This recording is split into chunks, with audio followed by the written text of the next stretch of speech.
silencio te invade.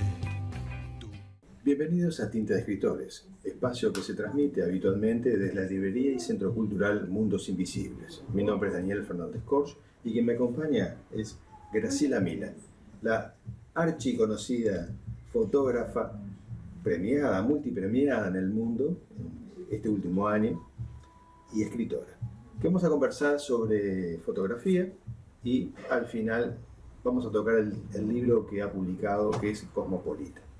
¿Cómo te va? ¿Cómo estás, Daniel? Bueno, un gusto de nuevo estar acá en esta casa que es Mundos Invisibles, así que agradezco muchísimo la invitación a ti, a la editorial, Nueva Adentro, y bueno, un placer como siempre estar contigo y compartiendo estos lindos temas, no solo de Cosmopolita, sino hablar un poquito de la fotografía. Sí, un poco la historia, ¿cómo es un poco el resumen de la historia de la fotografía? Bueno, en la fotografía nos separan unos cuantos años de lo que fue el principio, ya si bien los árabes ya tenían un atisbo de fotografía, por llamarlo así, en realidad la primera fotografía se daría, o así fue declarada, en Francia por la Academia de Ciencias, y fue el famoso daguerrotipo de Louis Daguerre, que eso fue en el año 1839. De todas maneras, ese daguerrotipo no fue la primera fotografía, porque Daguerre, que tenía un socio con el cual trabajaba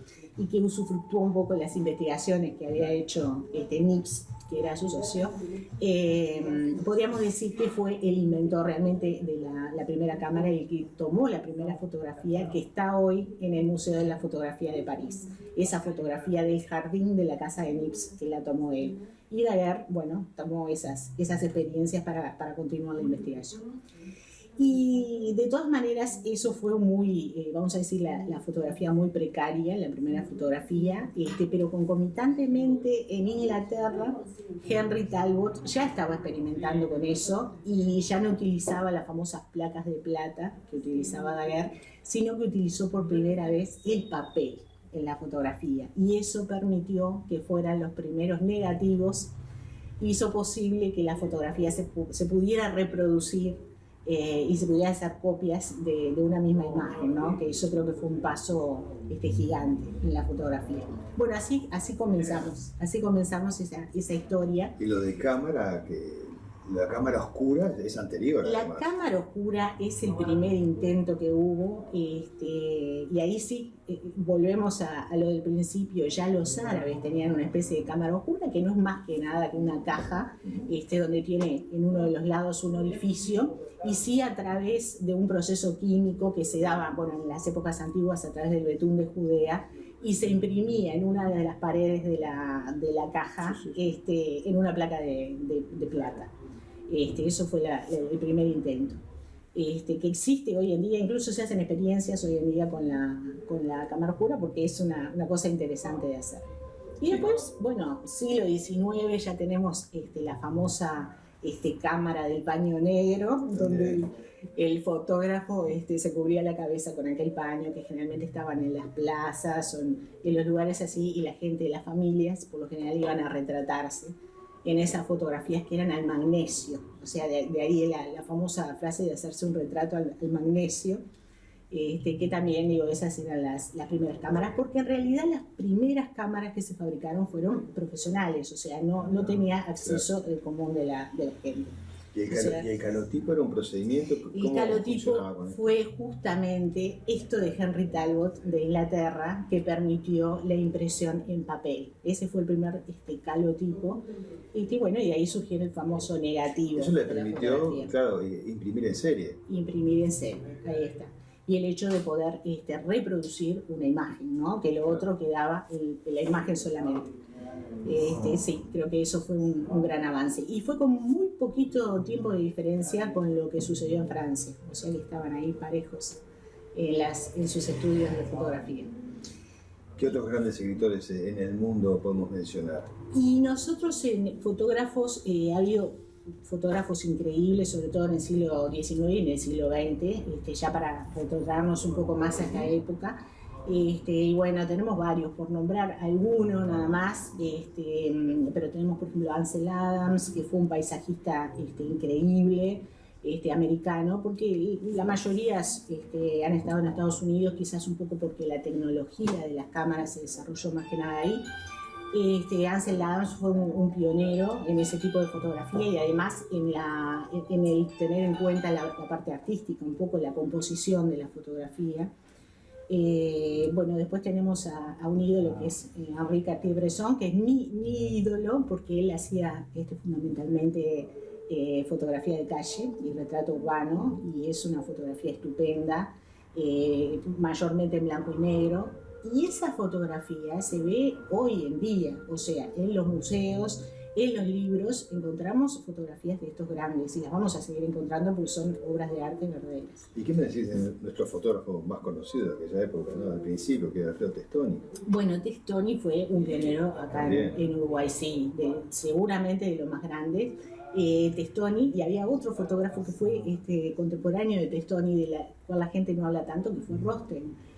Rosten generalmente dentro de la fotografía social que se llevaba a cabo en Montevideo, o sea, las grandes fiestas, claro, las presentaciones en sociedad, todo eso, Rosten tuvo un verdadero protagonismo. Y Testoni fue fotógrafo de Gardel, no nos olvidemos, claro, también. O sea que también con todas esas... Sí, las imágenes más conocidas, emblemáticas de Carlos Gardel, son de Testoni. Son de Testoni. Creo que dos grandes fotógrafos. Bueno, hoy en día eso ha pasado a ser patrimonio de todo el mundo porque generalmente todos tenemos nuestras cámaras de celular y todos podemos sacar fotografías de buena calidad con esas cámaras que son muy buenas. Porque los celulares hoy en día tienen muy buenas cámaras, así que todos somos un poco fotógrafos.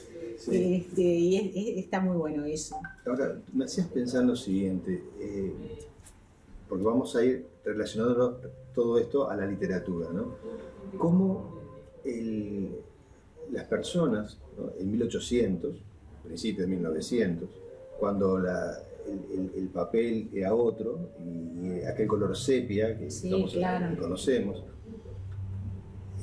uno veía las imágenes que se tomaban desde una perspectiva de aquella época. Y hoy es diferente, ¿no? Hoy la multiplicidad de colores, todos los avances tecnológicos con los que se puede jugar con la imagen, ¿no? Que ahora me vas a contar seguramente, hacen que la perspectiva no solamente del que contempla una fotografía, sino también el que se conecta a través de una fotografía o un mural, ¿no? Algo más grande, para poder inspirarse, ¿no? Claro. Eso cómo ha cambiado y también incide en la creación. Porque ¿qué es lo que ha traído la tecnología? Además de mejorar obviamente la calidad de la imagen, ha traído un montón de posibilidades para hacer desde el punto de vista digital con una imagen. Entonces, antiguamente, ¿qué es lo que se quería hacer? Antiguamente, y ya desde los griegos, lo que se quería era duplicar una imagen. Se veía un paisaje y se quería perpetrar ese paisaje para que quedara en el tiempo. Y eso fue cambiando, porque ahora, realmente donde todos tenemos acceso a la fotografía, ¿qué es lo que queremos hacer? Queremos hacer arte, que es diferente. Entonces, hoy en día, esas posibilidades que nos da la tecnología hacen que la fotografía se haya convertido en un arte visual y que esté expuesta hoy en día a nivel y al mismo nivel y más que la pintura, por ejemplo. Entonces, en los mismos lugares, en los mismos museos, en los mismos lugares de exposición, encontramos pintura y encontramos fotografía también. Que no es la fotografía quizás tradicional, y también, porque la hay, sino también una fotografía artística. Y que es posible, además, por supuesto, del talento del fotógrafo, es posible gracias a estos medios digitales que nos dan otras perspectivas. Entonces, está muy bueno eso, porque ya la fotografía compite a otro nivel con el resto de las artes. Y creo que eso ha sido un logro, quizás el logro más importante de los últimos tiempos. Y eso es gracias a la técnica y gracias a los equipos que hay hoy en día, que son fabulosos, son fantásticos. Y por supuesto los programas digitales y toda esa variedad que tenemos, que da esas posibilidades infinitas de creatividad, infinitas. Sí, porque hay quienes piensan que solo con la máquina se saca la fotografía, pero no es así. Hay también todo un plan y hay un conocimiento de cómo utilizar todas estas herramientas. Lo que pasa es que, a ver, nosotros estamos acostumbrados que tomamos una fotografía con el celular, que generalmente es para subir en las redes, es una fotografía que no tiene un revelado, por ejemplo. Entonces, el viejo revelado que se hacía en el laboratorio, en la fotografía analógica, hoy en día también se hace, pero se hace en forma digital y con programas digitales. O sea, una fotografía tomada con el celular no es una fotografía terminada, no está editada, no está perfeccionada y no tiene postproducción. Entonces, es una fotografía nada más que puede servir a los efectos de las redes, pero no a los efectos artísticos de repente. Y creo que hoy eso está en una evolución constante. Los programas digitales son fantásticos y dan unas posibilidades increíbles. Por eso, digo, hay que adentrarse, por supuesto, en todo ese conocimiento, ¿no? Además de la parte fotográfica y de la técnica. Yo sigo siendo amante de la cámara, a pesar del celular, sigo siendo amante de la cámara. Para mí, creo que el gusto de tener esa cámara que a veces es pesada, es dificultoso llevarla, pero tiene ese gusto del escritor que sigue escribiendo con su bolígrafo y no en la computadora, por ejemplo. Sí, pero así hay muchos fotógrafos que trabajan de esa manera. Sí, por supuesto. No solamente una posición tuya. Yo creo que la fotografía profesional pasa por eso, porque la cámara tiene muchas más posibilidades que de repente no tiene el celular, aún con cámaras fantásticas, ¿no? Como tienen. Pero aquello de elaborar manualmente la toma, eso no lo hace, por ejemplo, el celular, que la mayoría de sus funciones son automáticas. Entonces, el fotógrafo está creando cuando tiene una cámara en la mano. Eso es lo fundamental. Igual está la exquisitez de cada uno, ¿no? Del artista que va a sacar la fotografía, del saber ver, dónde ver y cómo extractar ese momento o ese lugar, que no es lo mismo cuando uno lo planea o tiene el ojo, no sé si es el ojo, claro, o los sentidos preparados para sacar esa fotografía que, bueno, puede salir de forma casual, ¿no? A cualquiera, pero cuando el fotógrafo la está buscando, hay todo un trabajo atrás que se nota, ¿no? Sí, creo que lo más importante de la fotografía es lo que tú decís, es el ojo del fotógrafo. Y así decía Cartier-Bresson, que lo importante de una fotografía, al momento de tomar la fotografía, es tener alineado el cerebro, el ojo y el corazón para poder tomar una buena foto. Y es así. Es claro, porque en lo que es el arte, y específicamente en la fotografía, hay una cantidad de sentidos, los sentidos del ser humano en juego, que estás buscando una fotografía determinada, pero está el lugar, lo que te genera el lugar, lo que escuchás, los colores que ves, la profundidad con la que estás viendo y qué es lo que querés captar y desde dónde, porque capaz que no es desde acá, es desde allá. Exacto. Entonces toda esa búsqueda la hace quien sabe cómo utilizar todos los recursos naturales, la tecnología. Exacto. Y el ambiente, ¿no? Bueno, está la anécdota de que uno puede salir de repente con un grupo familiar a tomar fotografías y está en el mismo lugar parado que otra persona y toma la fotografía y después cuando se ven todos dicen, ¿y esto en qué momento y dónde era? Esto yo no lo vi. Claro, pasó desapercibido de repente para quien no está acostumbrado y bueno, y fue la captura especial de eso, que lo ve el ojo del fotógrafo. Y así, con ese entrenamiento y ese conocimiento, llegamos a este libro de Graciela Mila, que es Cosmopolita. Contanos un poco cómo nace este libro. Bueno, este libro es muy especial para mí porque reúne dos de mis pasiones, que son la escritura y la fotografía, justamente. Y bueno, fue el producto de una fotografía de viajes, porque Cosmopolita es un viaje, justamente, un viaje interior.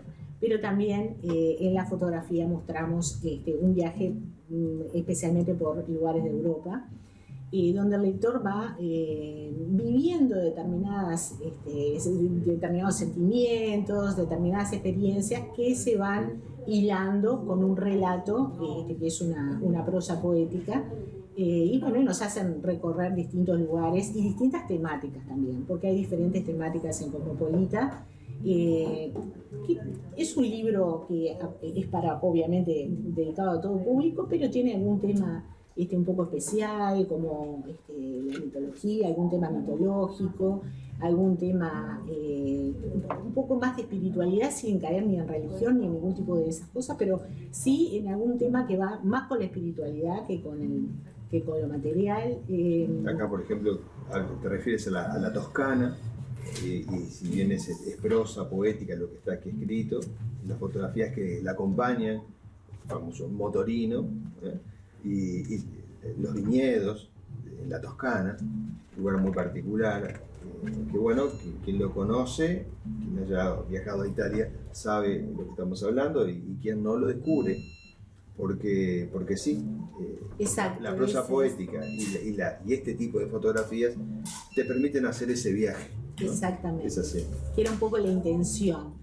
O sea, no hacer una guía de viaje, sino hacer recorrer al lector a través de esos sentimientos, de esas sensaciones, de esos aromas, de esos gustos de las diferentes regiones que vamos recorriendo. Ahí está cómo juegan los sentidos en todo esto. Exactamente. Este libro tuvo premios interesantes el año pasado y este. Este libro me ha dado muchas satisfacciones, sobre todo este año, donde pude presentarlo en la Feria Virtual del Libro de Estados Unidos, en Nueva York y en Los Ángeles. Ahí lo presentamos con Marcela Barrientos, que era la facilitadora para América Latina, una escritora argentina. Realmente fue un placer que otros públicos también de otros lugares pudieran acceder al libro. Y también recibió el premio Atrezzo, que para mí fue una satisfacción enorme.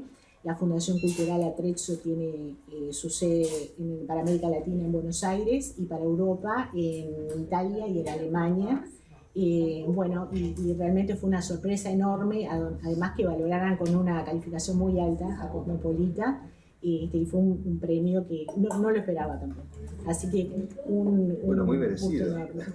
Y este libro Cosmopolita está en todas las librerías del país, así que lo pueden conseguir. Bueno, creo que hemos